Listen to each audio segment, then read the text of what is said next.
या hello students, हाय। क्योंकि battery low हो गया था स्टूडेंट्स, मोबाइल स्विच ऑफ हो गया था, तो हम जो क्वेश्चन कंटिन्यू कर रहे थे वो मैं कंप्लीट कर देता हूँ। ओके, सो मैंने आपको बोला कि हमारे पास 5 स्टेप होते हैं, हमको वो 5 स्टेप फॉलो करना है। पहला स्टेप क्या था? Empty the opening balance sheet information. Second was complete the subscriptions working note. Third was empty the receipt side. Fourth is empty the payment side. And 5 is complete the remaining adjustment. ये मैंने 5 step आपको लिखाया था। शायद हमारे 2 step हो गए थे, मैं फिर से एक बार बोल देता हूँ। पहला स्टेप था empty the opening balance sheet information. Question में किधर भी ओपनिंग बैलेंस शीट नहीं दी है तो हमको क्या चेक करने का? अगर ओपनिंग बैलेंस शीट नहीं दिया तो ओपनिंग कैपिटल फंड दिया है कि नहीं। और क्वेश्चन में लास्ट एडजस्टमेंट में दिया हुआ है कैपिटल फंड, और वही इंपॉर्टेंट है जहां से हमारा क्वेश्चन स्टार्ट होगा। तो स्टेप 1, ओपनिंग बैलेंस शीट देखो, अगर नहीं दिया तो opening capital fund at least question में होना चाहिए। और अगर ओपनिंग कैपिटल फंड नहीं दिया तो हम लोग को ओपनिंग बैलेंस शीट बनाना पड़ेगा क्वेश्चन में। But since opening capital fund is given, that means we don't have to prepare opening balance sheet. तो ओपनिंग कैपिटल फंड दिया था, वो हम लोग ने यहाँ पर लाइबिलिटी साइड पर जाकर लिख दिया बस, और तो कुछ ओपनिंग इन्फॉर्मेशन इधर ट्रांसफर नहीं करनी। तो step 1 done. Step 2, complete the subscriptions working note. तो सब्सक्रिप्शन का मैंने यहाँ पर एक वर्किंग नोट बनाया। ये फॉर्मूला हमेशा आपको लिखना होता है, तो प्लीज जरा ध्यान दो क्या है। मैं फिर से रिपीट करता हूँ। Subscription receive during the year, add outstanding of current year, less outstanding of last year, less pre receive for current year, add pre receive of last year. तो आंसर मिलेगा current year subscription income. Simple logic है। Current year outstanding add करना है, last year outstanding less. Current year pre received less करना है, last year pre received add करना है। ये लॉजिक पे आपको चलना है। क्वेश्चन में subscription receive during the year आपको उधर रिसीव साइड पर दिया हुआ है, वहां से आपको मिलेगा कि पूरे साल में कितना सब्सक्रिप्शन मिला। करंट ईयर आउटस्टैंडिंग आपको एडजस्टमेंट नंबर 2 में दिया है। करंट ईयर आउटस्टैंडिंग है 500 रुपया, लिख लिया। लास्ट ईयर का आउटस्टैंडिंग और प्री रिसीव के बारे में ये वाले क्वेश्चन में कुछ भी इंफॉर्मेशन नहीं है, तो लास्ट ईयर का जो भी दिया उसके सामने डैश। करंट ईयर में नेक्स्ट ईयर का एडवांस कितना मिल गया वो भी एडजस्टमेंट 2 में मिला है, 1000 वाज रिसीव्ड इन एडवांस, तो 1000 इधर लिख दिया। और जो भी माइनस करना है उसको ब्रैकेट में डाल दिया, तो ब्रैकेट इंडिकेट्स वो माइनस करना है। तो सब्सक्रिप्शन 5000, आउटस्टैंडिंग ऐड किया 500, 1000 माइनस किया, आंसर आ गया 4500। ये मेरी एक्चुअल करंट ईयर की इनकम है, तो मेरे करंट ईयर की इनकम साइड पर चला जाएगा। तो that was our step number 2। Okay, तो स्टेप नंबर 1 क्या था? कंप्लीट द, ओके, सबसे पहले क्या था? Empty the opening balance sheet, तो मैंने डाल दिया। फिर complete the subscription working note, तो ये करंट ईयर का इधर चला गया, और करंट ईयर का आउटस्टैंडिंग और करंट ईयर का प्री रिसीव करंट ईयर के बैलेंस शीट में ट्रांसफर किया। यहां पर भी स्टूडेंट्स जरा ध्यान देना है, आउटस्टैंडिंग एक्सपेंस होता है ना तो लाइबिलिटी में जाता है, बट आउटस्टैंडिंग इनकम रहेगा, that means income receivable, and all receivable means asset, bill receivable asset. तो income receivable is an asset, तो subscription due outstanding income asset में जाता है। और प्री रिसीव्ड इनकम रहेगा तो लायबिलिटी, प्रीपेड एक्सपेंस होता है तो असेट में जाता है। तो एक्सपेंस और इनकम में उल्टा चलता है, तो ये याद रखो आप, ये इनकम है, it's a pre received income, time के पहले ही पैसा मिल गया। Okay, so it's a liability for the organisation, service is yet to be provided. Okay, तो वो इधर आ जाएगा। तो स्टेप 2 हो गया, करंट ईयर का इनकम इधर, करंट ईयर का आउटस्टैंडिंग असेट में, करंट ईयर का प्री रिसीव लायबिलिटी में। याद रखो, यहां तक हमारा हो गया था, ये मैंने खाली रिकैप किया। अब शुरू करेंगे स्टेप 3। तो अभी आप आ जाओ स्टेप 3 के, अपने empty the receive side. Receive side पे हमने सब मार्किंग कर दिया है, तो 1 बाय 1 उसको खाली करते स्टूडेंट्स। सबसे पहले मैंने आपको बोला ओपनिंग बैलेंस मतलब opening cash bank. Opening cash bank goes to opening balance sheet. Since we are not preparing opening balance sheet, इसलिए अपने लिए वो इग्नोर है, तो अपने लिए वो इग्नोर है। सब्सक्रिप्शन ऑलरेडी हमने कर दिया, वो हो गया। डोनेशन ब्रैकेट में बोला रेवेन्यू, रेवेन्यू मतलब इनकम, तो इनकम में जाकर आप लिख लो बाय डोनेशन। ओके, कितना दिया है डोनेशन? 5000। उसके बाद में नेक्स्ट दिया एंट्रेंस फीस, उसके बारे में एडजस्टमेंट नंबर 4 में बोला है 50% is to be capitalise, 50% capitalise मतलब 50% add to capital fund. Entrance fees 50%, तो ये कैपिटलाइज करेंगे, कैपिटल फंड में ऐड करेंगे, तो टोटल एंट्रेंस फीस कितना दिया है आपको? 4000, 50% हुआ 2000, और बाकी का 50% इज योर नॉर्मल इनकम, तो that will go to income side, entrance fees. This is your balance 50%, तो दैट गोज हियर। ओके, तो हमेशा आपको याद रखो, entrance fees, admission fees question में देगा तो कुछ ना कुछ इंफॉर्मेशन दिया होगा। ओके, सो यहाँ पर बोला है 50% कैपिटलाइज, तो 50% add to capital fund. Capitalise मतलब एड टू कैपिटल फंड, और दूसरा अपना नॉर्मल इनकम रहेगा, वो इधर आ जाएगा। उसके बाद interest, interest is your normal income, तो जो भी अपनी नॉर्मल रिकरिंग इनकम रहेगी वो इनकम साइड में आ जाएगी। इंटरेस्ट कितना है? 1000 रुपया। स्टेप बाय स्टेप जाना है तो काम बड़ा सिंपल रहेगा। तो स्टेप 3 था एम्प्टी द रिसीव साइड हो गया empty. Next step is empty the payment side. Let's go through the payment side. Payment side में दिया हुआ है सैलरीज, अपना खर्चा है, ऑर्गेनाइजेशन पे करता है सैलरी। ऑर्गेनाइजेशन बिजनेस के पॉइंट ऑफ व्यू से सोचना है, कुछ भी एडजस्टमेंट नहीं है, डायरेक्टली आउटर कॉलम में आपको लिखते जाना है। तो सैलरीज है। नेक्स्ट क्या दिया है स्टूडेंट्स? उसके बाद प्रिंटिंग एंड स्टेशनरी, कोई भी एडजस्टमेंट नहीं है, सीधा आउटर कॉलम में आप ट्रांसफर करते जाओ। Printing and stationery is 1000।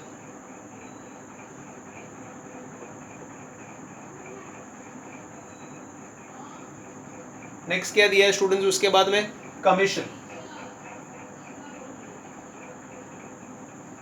कितना दिया है आपको? कमीशन 500 रुपया, 500 रुपीज।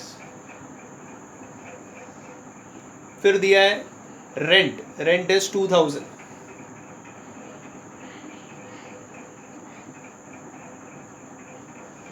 उसके बाद दिया है इलेक्ट्रिक चार्जेस,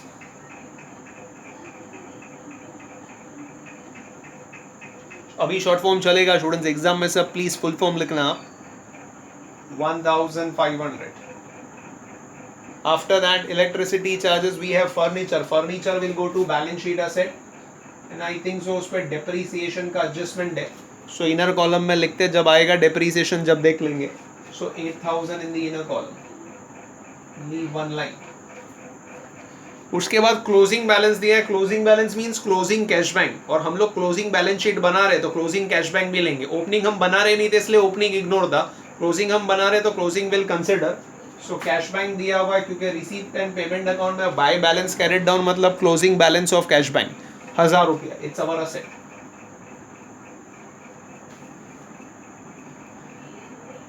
तो अगर आप ध्यान से देखो तो अभी हमने चौथा स्टेप भी कंप्लीट कर दिया, fourth step done, empty the payment side. Last step complete the remaining adjustment. तो रिमेनिंग एडजस्टमेंट में स्टूडेंट्स पहला आउटस्टैंडिंग रेंट, रेंट में दिया हुआ adjustment, I think so it should be written in the inner column. तो ये चीज ध्यान में रखो स्टूडेंट्स। ओके, तो add outstanding rent, better you write in the inner column if there is an adjustment. I sorry मैंने वो देखा नहीं। ओके, सो इनर कॉलम में लिखेंगे 200। तो अभी थोड़ा एडजस्ट कर लो अगर आपके पास जगह नहीं है तो स्टूडेंट्स प्लीज। 2200 और उसका second effect will go to, now this is an outstanding expense तो लायबिलिटी में आएगा। आउटस्टैंडिंग इनकम होता तो असेट में जाता था। 200 रुपया इधर ट्रांसफर हो जाएगा आउटस्टैंडिंग रेंट।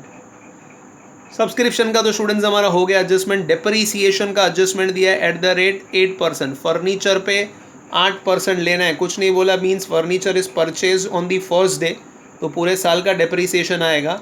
सो 8000 का 8%, 8/100। Okay, 8 8s are 64, so the depreciation will be 640। 8% लेना है तो 640 हो जाएगा depreciation। 8000 minus 640, it's 7360। 7360, 7360। Second effect भूलो मत एडजस्टमेंट का, डेप्रीसिएशन ऑन फर्नीचर। जैसे फाइनल अकाउंट्स में करते थे वैसे ही है, वहाँ पर पीएनएल डेबिट में आता था और यहाँ पर एक्सपेंडिचर में आएगा, खाली नाम का फर्क है, बाकी concept is the same. Fifth वाला इंफॉर्मेशन था, हो गया entrance fees, capital fund already हो गया। तो 5 स्टेप हो गए, मतलब आपका सम खत्म हो गया। तो याद रखो, पहला step empty the opening balance sheet, step 2 complete the subscription working note, step 3 empty the receipt side, step 4 empty the payment side, और लास्ट स्टेप है कंप्लीट द रिमेनिंग एडजस्टमेंट। तो सब एडजस्टमेंट हो गए, कुछ भी बाकी नहीं। Now close it. Okay, difference debit में आया तो सरप्लस, क्रेडिट में आएगा तो डेफिसिट। ओके, तो अभी क्लोज करेंगे। Okay, I think so the credit side is only heavy, मेरे को यही ज्यादा दिख रहा है। 5000, 7000, 8000, 12500। Income side is more, that means surplus. तो इधर डिफरेंस आ रहा है, इधर डिफरेंस आएगा तो यहाँ पर वो चीज को हम बोलते हैं सरप्लस। फाइनल अकाउंट्स में नेट प्रॉफिट बोलते थे, यहाँ सरप्लस बोलते हैं, याद रखो surplus. So 527884 12500 is the heavy total. Heavy total में से एक्सपेंडिचर माइनस करो, लेस वाला टोटल माइनस करो, 4000 1000, 500, 2000, 200, 1500, 640, 2660 आ रहा है डिफरेंस स्टूडेंट, 2660 रुपया इनकम ज्यादा है खर्चे के मुकाबले। ओके, तो सरप्लस आ रहा है, सरप्लस आएगा तो कैपिटल फंड में ऐड करना है आपको, सरप्लस 2660 सरप्लस, तो एंट्रेंस फीस भी ऐड करना है, सरप्लस भी ऐड करना है।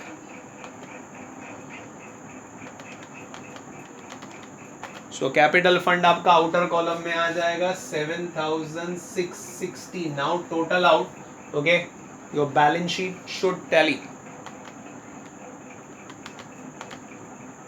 8860 आ रहा है लाइबिलिटी साइड, 8860, यहाँ पर भी सेम आना चाहिए, 8860 आ रहा है कि नहीं आप चेक कर लो, 7360,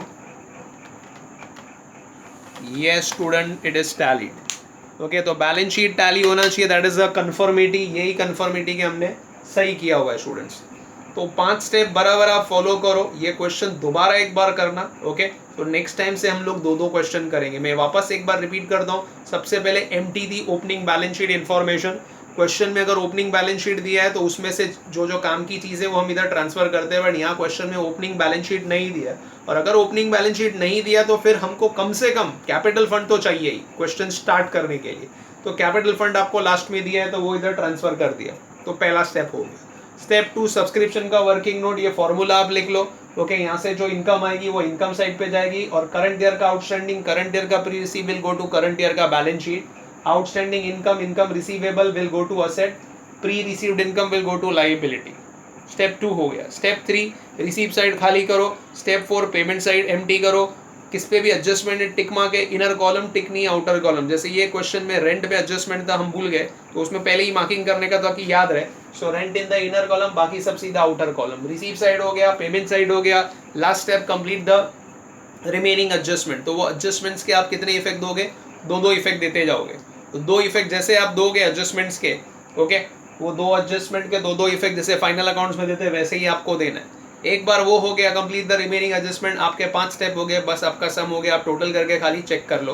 तो ये जैसे क्लोज करेंगे तो इनकम साइड ज़्यादा है तो प्रॉफिट, एक्सपेंडिचर साइड ज़्यादा रहेगा तो लॉस होगा, बट यहाँ प्रॉफिट लॉस वर्ड यूज़ नहीं करेंगे। इनकम ज़्यादा है तो सरप्लस, एक्सपेंडिचर ज़्यादा है तो डेफिसिट, मतलब इन शॉर्ट डिफरेंस इधर आया तो सरप्लस, इधर आएगा तो डेफिसिट। सरप्लस आएगा कैपिटल फंड में ऐड करेंगे, डेफिसिट आया तो माइनस करना है। यहाँ सरप्लस आया, ऐड किया, आउटर कॉलम में ट्रांसफर किया, कैपिटल फंड मिल गया, total out the balance sheet, it should tally. Simple है, 5 स्टेप फॉलो करो, काम इजी हो जाएगा। नेक्स्ट टाइम 2 क्वेश्चन करते हो अच्छी तरीके से तो वो अपना अच्छी तरीके से प्रैक्टिस हो जाएगा। तो जैसे मैंने बोला ये वीक में वेडनेसडे लेक्चर नहीं है, because Wednesday I am not there, and वो ट्यूसडे सबका टाइम ने बैठ रहा है, तो अकॉर्डिंगली अगर नेक्स्ट वीक से अपना लेक्चर 2 दिन फिक्स है, अभी आप याद रख लो students, Monday and Wednesday it would be 5 o'clock, that is fixed, Monday Wednesday 5, Monday Wednesday 5, is that clear? तो 5 to 6:30 अपना लेक्चर रहेगा और जूम पे ही होगा स्टूडेंट्स, वही ज़्यादा सिंपल है, ओके, टू ऑपरेट ऑल्सो, तो हम लोग उस पर ही कंटिन्यू करेंगे, ठीक है। Monday Wednesday 5 o'clock, so we are meeting directly on next Monday then, till then you practice it and we'll be continuing from next Monday with 2 questions, okay. Goodbye students, thank you and sorry for inconvenience, वो जो battery low हो गया था उसके बीच में, but please do practice, कुछ भी doubts होगा you are always welcome, okay. तो आप मुझे कॉल कर अपने डाउट्स पूछ सकते हो, okay. So take a pic also and please write in the book properly so that we can continue with 2 questions from next lecture onwards. Goodbye students.